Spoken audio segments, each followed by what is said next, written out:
Toen wij natuurlijk de diagnose kregen, toen Jelte net 2 was, toen hadden we nooit gedacht dat hij 5 zou worden. En nou staan we hier gewoon voor zijn 5e verjaardag en viert hij het met ons mee. Dat is echt fantastisch. We reiken vandaag ook de Jelte Next Gen Award uit. Het is een onderzoeksprijs, de grootste onderzoeksprijs in de metabole wereld van €320.000. En daarmee geven we geld aan een jonge onderzoeker die daar heel zinvol onderzoek van kan doen. En we hopen daarmee dat we een oplossing nog dichterbij kunnen trekken. We gaan een project financieren die het mogelijk maakt om te voorspellen of een bepaalde hersenziekte optreedt bij adrenoleukodystrophy patiënten.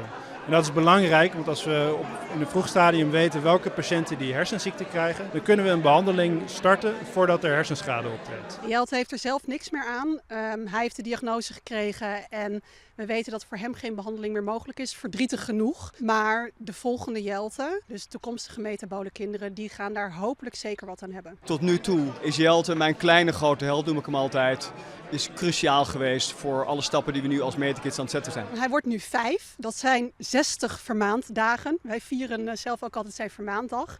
En toen dacht ik, 60 vermaanddagen. Veel mensen gaan dan ook met pensioen. Maar voor ons is hiermee iets blijvends wat hij achterlaat. Is ook echt wel de cirkel rond. Nou ja, Jelte die is heel blij altijd als er heel hard klapt wordt. Dan moet het altijd leid zijn. Maar de andere kant is ook dat er wel een heel prot net meer kind. En de oorlog die bot achteruitgang is. Dus het is net goed maar we hebben wel een hele wichtige, hele mooie dag.